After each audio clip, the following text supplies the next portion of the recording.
Hello, everyone, and welcome to another very special interview with me, Jacob Kirkbride, here on SAFC Fan TV. As you're aware, it has been a very eventful weekend for Sunderland Football Club with the appointment of their new manager, former Bristol City man Lee Johnson, and a new director of football, the previous man at Birmingham City, Christian Speakman. And what better way to get an insight with these two appointments by bringing in a massive Sunderland fan, also a presenter on Sky Sports News, Mr. Tom White. Tom, how you doing? Very well, thank you. Could have been better given yesterday's result, but I'm all right, thanks. Yeah. I mean, was it Lee Johnson has come in, replacing manager Phil Parkinson. It looks like over the next few days, there is going to be a lot of changes from the boardroom at the football club in terms of a potential new ownership coming in. A new head of recruitment is likely to come in as well to work with Christian Speakman and Lee Johnson. But reacting to the appointment, what was your thoughts when he first got announced and was succeeding Phil Parkinson as manager?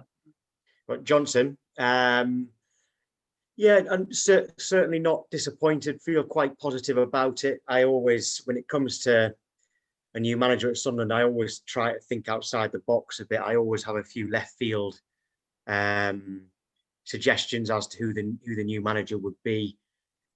Johnson, I'd say, was a fairly obvious one, which is why he wasn't on my particular list.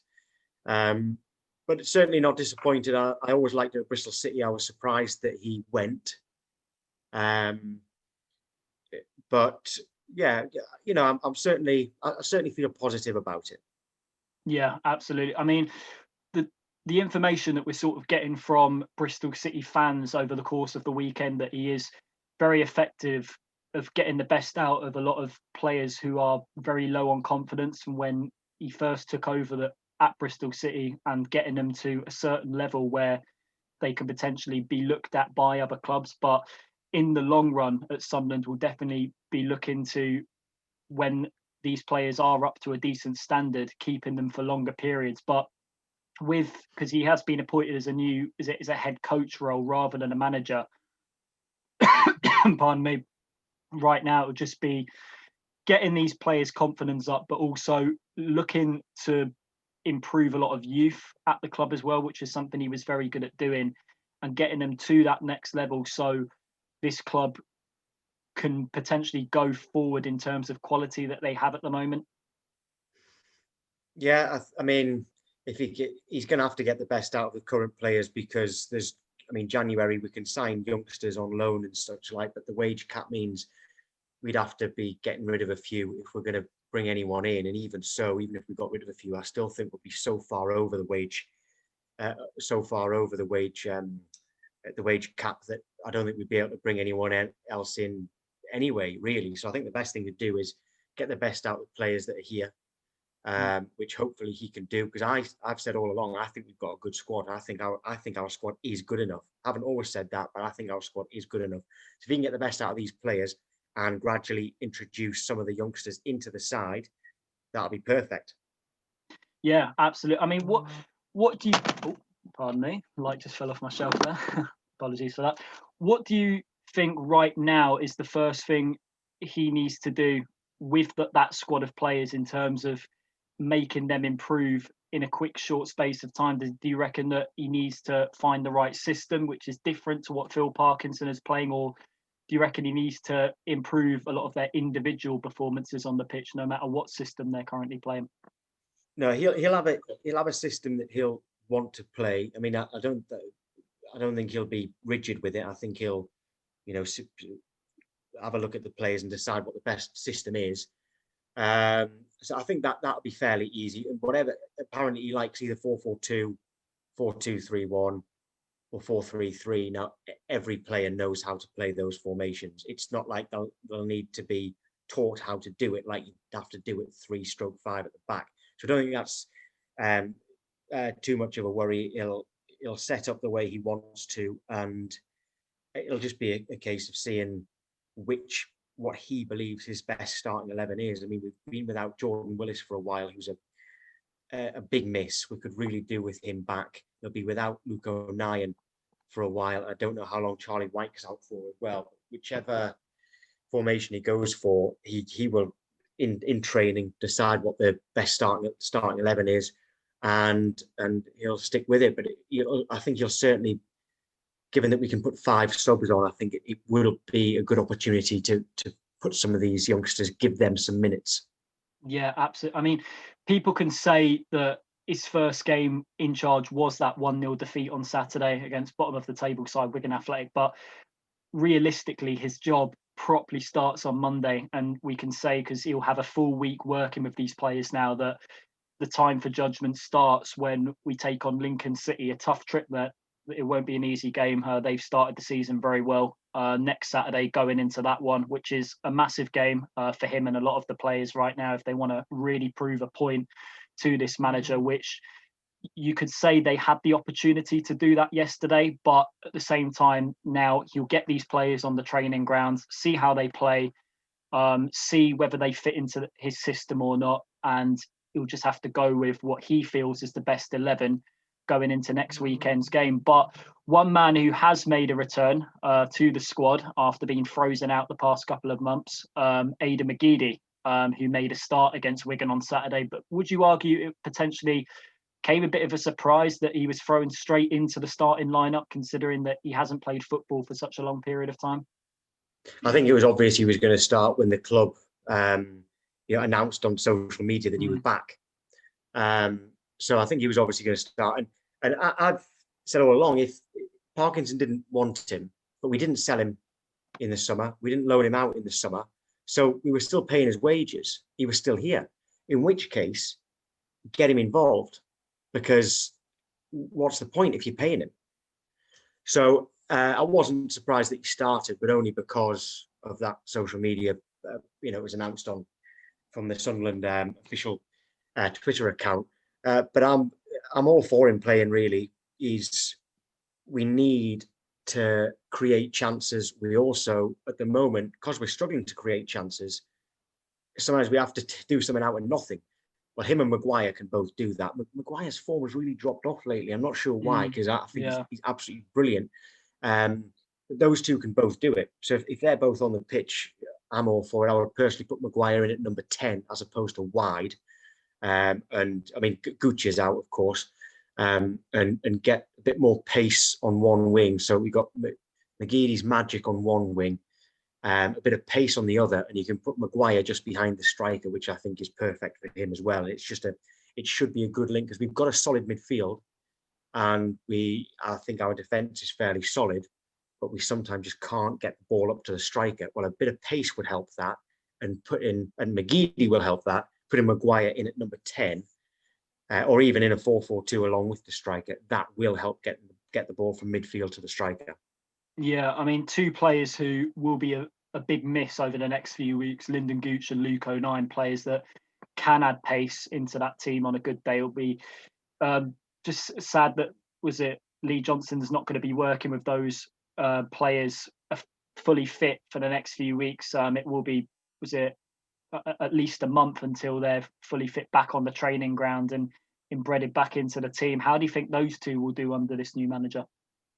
Well, I love Lyndon Gooch. I'd always start him. I think he is better playing out wide. I didn't particularly like him playing deep in midfield.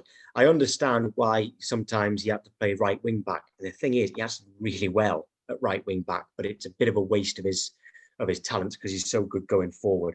So Gooch, I think they'll both be vital. I think Luke O'Nien's a very good right back. Not keen on him in midfield. I think he's a better right back. But Conor McLaughlin can play there, and I've not seen very much of Dion Sanderson. He can play right back as well. So I don't think, and with Gooch out, there are players who can play out wide, like Maguire and McGeady yesterday. But there's also Jack Diamond, who I think he came on. So it's not, he will miss them. He'd wish they were available, but we should be able to get by for the next month without them.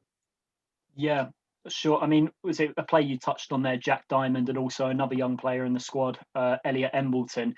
I think right now, with this appointment, I think considering what he'd done at Bristol City with a lot of youth players, I think he's right now going to focus a lot, particularly on them two, to get them up to a decent standard so they can become first team regulars, unlike when they were playing under Phil Parkinson, when you just really saw them making substitute appearances off the bench and not really coming on until the final 10 to 20 minutes to really make a solid impact on the game. Because we have made an improvement in the youth department off the pitch this season, haven't we, compared to what we have last season? And obviously that is positive signs to see. And with Christian Speakman working with Lee Johnson, they'll see something in that and think, this is our long-term project now. We have to try and put all of our time and effort, not only in the first team, but into these lads as well, so they can take that next step. And how quickly do you think that will be done? Because some of the under-23s this season have been putting in very good performances.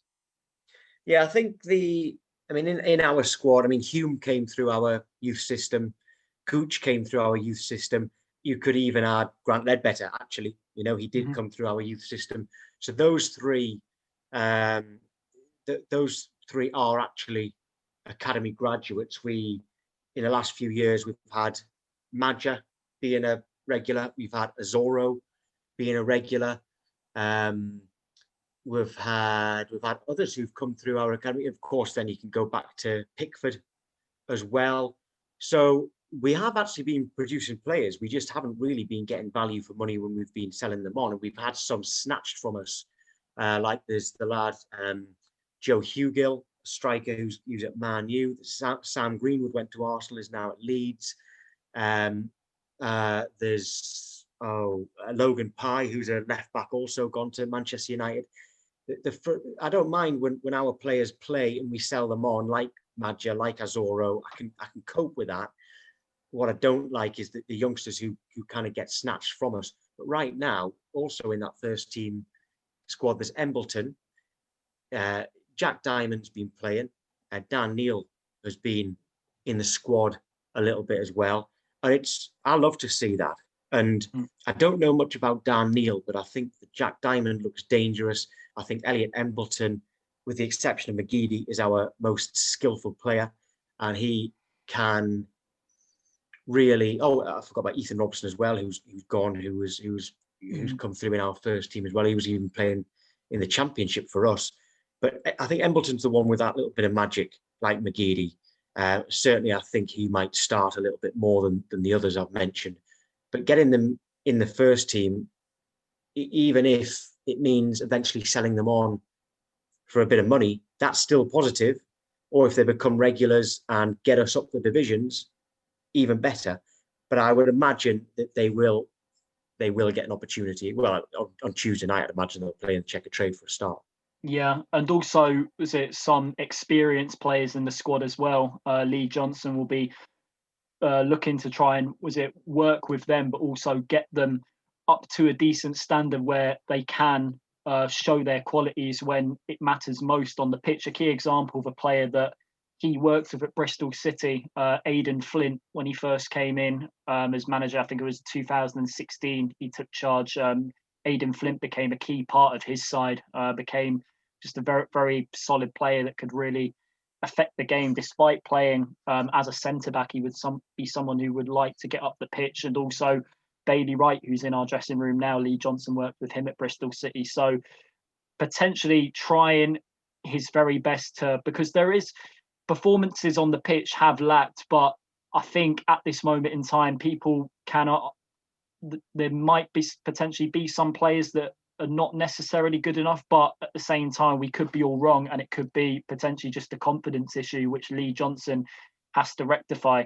Over the next few weeks, what sort of formula do you think he'll put in place for those players? Do you think he'll do a lot what he did at Bristol and try and imply a more attacking style of football, or do you reckon it will be a slow rebuilding process over the next few weeks to figure out what these players are best at playing in terms of the right system? I think we'll naturally be more attacking because we'll have an extra attacker on the field. The midfield three yesterday was Ledbetter, Power, and Scowen, and Scowen was asked to push on a little bit.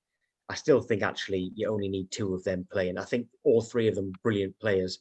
I think you only need two of them. and one more forward playing at number 10, like either Embleton or Maguire. So I think that's probably what he'll do. I know that Scowen was asked to push on and maybe even play as a number 10. I think eventually he will either put 2 strikers up there or a number 10 in a striker, a proper number 10 in a striker to help out. That's what I would imagine will happen. Because with those 3 in midfield, we really should control the midfield. But then, it's no good if you can't actually get the ball forward and create chances. So I would imagine his system will be either 4-2-3-1 or 4-4-2, and naturally that will be more attacking because there'll be one more attacker on the field. I mean, one thing is for sure, it will take a lot of time, particularly with this head coach working under our new director of football, Christian Speakman, who's come from Birmingham City. He's been responsible of progressing the likes of Jude Bellingham and Jack Butland up to the high standard that they've eventually become in their football careers. With the interview he did when he first got announced just on Friday, it seems like he has like a long-term project in place, and he sort of used the words when he was answering a lot of the questions by the club's interviewer that this is, if we get this right, then this could be potentially be a football club that can attract a lot of youth players and also inbred a lot of youth players into the first team very quickly. But in terms of when the appointment first got announced, do you think it is the right decision bringing in a director of football along with a head coach like Lee Johnson to really commit to a long-term project that the club's currently doing at the moment? Yeah, well, we never seem to make profit on players. We never seem to. When was the last time we got what you'd believe to be a fair price for a player? You probably go back to Pickford, maybe Paddy McNair. We got 5 million for him when we'd gone down to League One. But I mean, Madja sold for next to nothing. Azoro didn't go for much, although in fairness, we've ended up probably getting the better end of that Azoro deal. We need someone who's going to bring players in whose value is going to go up, or bring players through the academy and they're going to have value, right? Now, that doesn't mean that we have to sell them. That doesn't mean that we have to, sign a player for 100 grand and 2 years later they're worth 5 million and sell them for the 5 million. That can happen. But the point is, this player, we've turned them from a £100,000 player into a £5 million player, and they're in our side. So there's no negative to it. Either we bring some money in, which can be reinvested, or we have a £5 million player who costs £100,000. And that all comes from recruitment. So I don't know whether this guy's Speakman is going to be any good. I don't know. But that idea and long-term plan is a good one. Definitely. I'm all for it. And remember that I was always a big fan of Lee Congerton. I think he worked so hard to have that kind of model. But Ellis Short used to just change his mind. And Ellis Short used to just decide, actually, Lee, nah, don't, you're not doing that. And it must have been really frustrating for him. So because I'm all for that, I'm obviously all for this appointment as well. I even think to a certain extent, I know he gets absolutely slated, but I still think Roberto De Fanti. I mean, what he wanted to do was exactly what I've just said: sign players cheap and sell them for more after some good coaching, or maybe just a good eye for a bargain. Even he tried that with Mavrias, he tried that with Carlson, and although they didn't work, the idea was there. And I'm all for that. So this to me, I see this as very positive news. I hope he's good at his job. I don't know, but I am very much behind it. Yeah, I mean, it's interesting what you say there about people who are in a director of football role at football clubs now. Do you think, in terms of like decisions that they potentially want to make to take the club in that next level in terms of recruitment, do you think it's not necessarily down to them if it goes wrong? It might necessarily be the owner that they are working with that potentially is making the wrong decisions and not allowing them to have the right strategy in place to get their message and project across in the right way. Well, whoever's owning us now has obviously got this long-term plan, and whoever it is, whether this was Stuart Donald's decision, whether this was Sartori's decision, whether this was Dreyfus's decision, the good thing is they've been leaving the running of the football club to Jim Rodwell, the chief executive, but he's not in charge of recruitment. So they've now got someone running the recruitment, somebody running the club day to day, the chief executive, and they've got a head coach, and Lee Johnson will have his own coaching staff. We need someone to run the academy. I'd imagine that is fairly imminent. I'd imagine an academy, a head of youth development and an academy manager. I'm sure that will come soon. And that's a long-term plan. And whoever's decision it is clearly saying, I'm not going to get involved, whether that's, like I say, whether it's Donald or whoever it is, I'm not going to get involved. You're in charge of the football side of things, Speakman. You're in charge of the business side of things, Rodwell. Work together with the head coach and whoever the academy manager is. And whoever's decided this, it's a good decision. 100% a good decision. Doesn't mean it'll work, but this is the right thing to do, and I think it will work. Yeah, but one thing is it will take time. There will be bumps along the way, but it's all about now, especially with Lee Johnson in a head coach role, there will be moments where he might not necessarily get things right in terms of the decisions he makes, but at the same time, I still have every faith if it comes to that, he will correct them in the right way. If he works well with Christian Speakman, and also I believe a new head of recruitment is going to be appointed in the next few days, which it is going to be a very interesting next few days for the club in terms of a potential new ownership shake-up in the boardroom at the moment. What we do know, obviously, Juan Sartori, the main shareholder, is also got on board. Was it? You might have to help me pronounce it. Louis Dreyfus. Louis Dreyfus. Yeah. I think it's. Yeah. So he's with him at the moment, and also Stuart Donald's retaining a 15% stake and Charlie Meffin a 5% stake, but the new ownership will not be outlined properly until it's fully done. I think the likes of Jim Rodwell are still working behind the scenes to get this deal over the line, but it's so vital that they do that as quickly as they can, so the methods can be put in place for the likes of the new head of recruitment. They've done everything they can. It's up to the EFL now. It just needs the EFL to give it the green light. But these decisions, I believe that they are made with the club being taken over in mind. So I think it's just a matter of time. And these things can take time. But unless there's some skeletons we don't know about, I can't really see why the EFL would reject it. Yeah, I mean, you work in, obviously, being a presenter on Sky Sports News, you would know an insight of how long and how difficult a process like this can take. With the EFL now going into the final few checks to approve this apparent new takeover, would it be us Sunderland fans have to have a lot of patience right now, or do you reckon potentially it's almost done? It's just a matter of just waiting for next week for certain developments to happen. I don't think we need to be patient, because things are moving. You know, there's been a change of manager. There's things happening behind the scenes with Speakman coming in and potentially other people. So as far as I'm concerned, there's things are happening regardless of whether it's been rubber stamped or not. There's no need for patience because everything's moving. Everything's still happening. We didn't wait to sack Parkinson until the takeover was complete. We didn't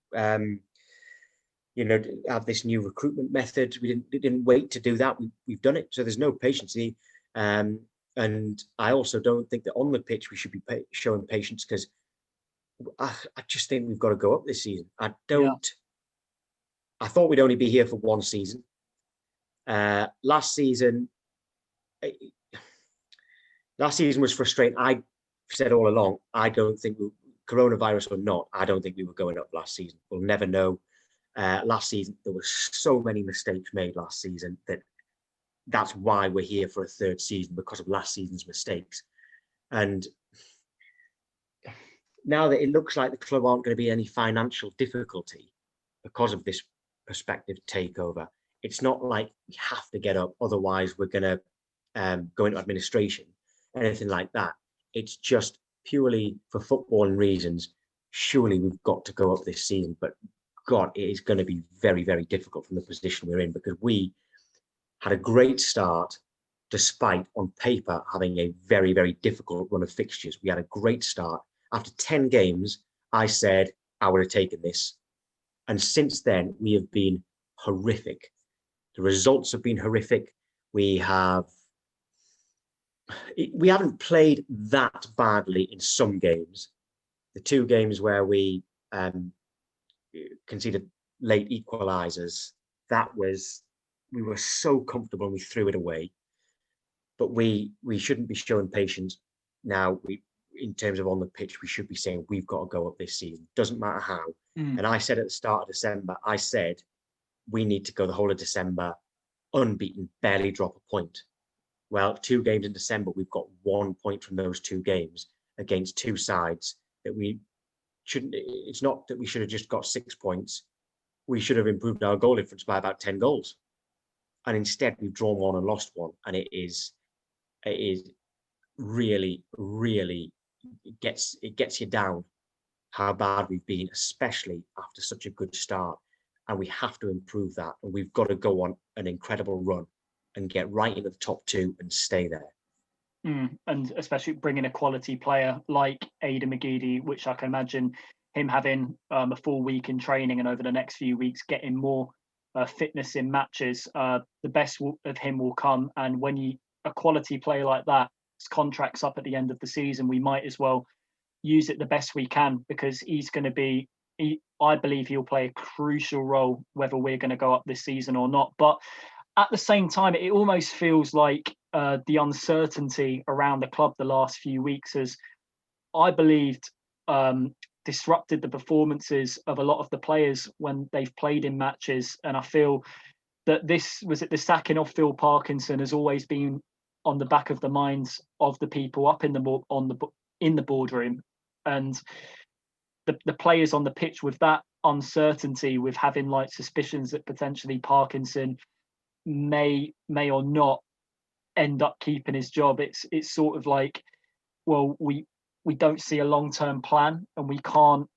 Obviously, there's no excuses at all for like not putting in the best performances to your ability, but at the same time, these things can happen and they can affect players how they play really, really badly. But I think even though we got beat on Saturday, I think that there can be a little bit more optimism going into that game against Lincoln next week, because a lot of fans will know he'll have a full week with these players. He'll get to know them well. And now it's all about his ideas being put in place. But the fans have got to give Lee Johnson all the backing that he deserves right now, mustn't they? Oh, he'll get it. I mean, we won't be in the stadium for a while, but he'll get it. I think the response to his appointment has been, fairly good. I think everybody's kind of open-minded, feeling quite positive about it. It might not be. I mean, might not have been certain people's first choice, but I've not seen anybody say that this is a bad appointment. I've not heard a lot of negativity from Bristol City fans. He's had success before Bristol City as well. He certainly seems like a likable person. You've got to manage a club in the Northeast. Well, to manage Newcastle or Sunderland, you have to have a strong personality and you have to have a thick skin. I think he's got the personality, and we'll see whether he's got a thick skin. But I think, so far, I think he's got the fans backing. And I was surprised that he was in the dugout yesterday. Purely, yeah, same. I wasn't against it. By the way, I actually liked it. I was glad to hear it. But Andrew Taylor will have trained those players Wednesday, Thursday, Friday, worked on whatever system and shape and whatever team he had picked. Then to throw it out the window on Saturday morning is surprising. However, maybe Andrew Taylor picked that team. Maybe he did, but Lee Johnson wanted to be in the dugout and do the subs. So maybe I was surprised to see him in the dugout, but make no mistake, he's very much, he's got all of our backing, and he will do. But that was a horrific result yesterday. Yeah, unacceptable. And it's the two draws we got against Doncaster and Fleetwood were gutting, because we should have held on in both games. We should have held on. We should have had 6 points. We only ended up with 2. But actually, away at Doncaster and away at Fleetwood, on paper, they are good points. So I'd kind of got over that disappointment. But then these last 2 games have doubled the disappointment, because we should have had 6 points. If we'd drawn those 2 games and then won these last 2, drawn against Fleetwood and Doncaster like we did, if we then beaten Burton and Wigan, which we should have done comfortably, both of them, I'd be feeling a heck of a lot more positive. But getting 3 points out of a possible 12 in our last 4 has been just like so unacceptable, and it has really, really personally got me so down.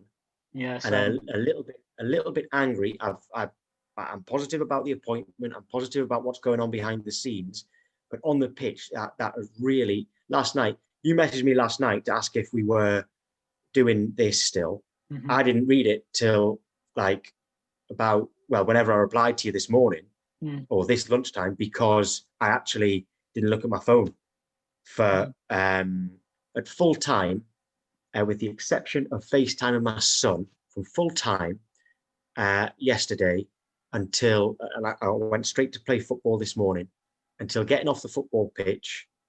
But between full time and getting off the football pitch at lunchtime, I didn't even look at my phone, because I was so annoyed. I didn't want to hear from anybody.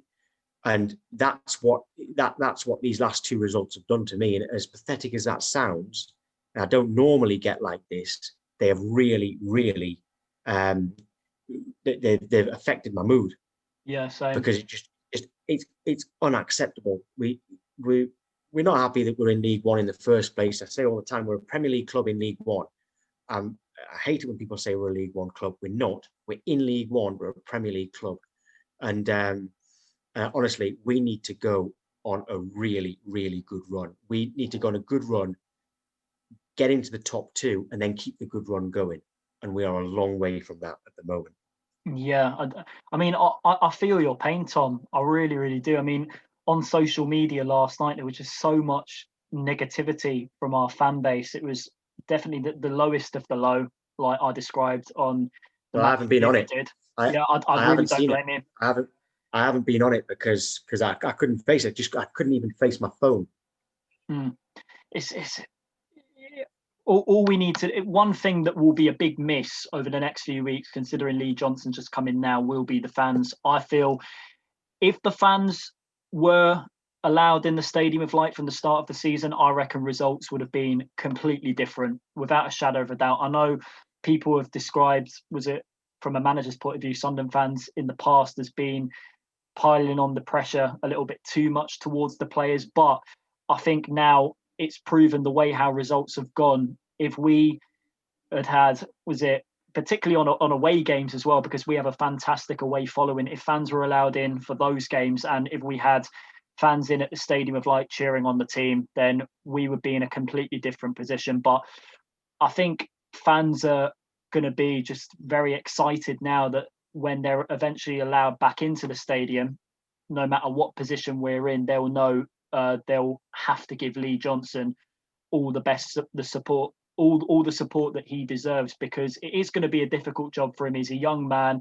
He's walking into the biggest job of his football management career, this managing Bristol City, Barnsley. I think he was at Oldham Athletic before that.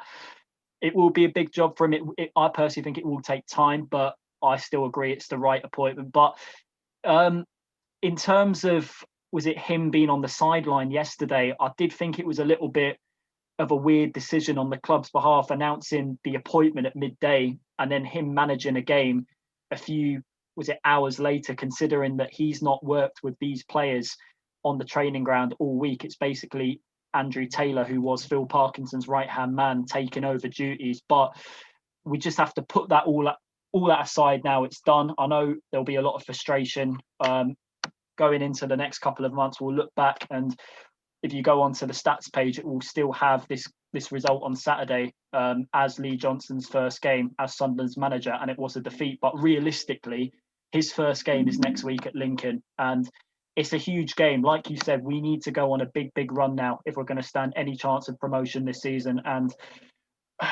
we wish him all the best. Lee Johnson, he's a nice guy, and Christian Speakman in his new role as well, and whoever this head of recruitment is going to be. It's going to be a next few months, but we are Sunderland till we die, aren't we, Tom?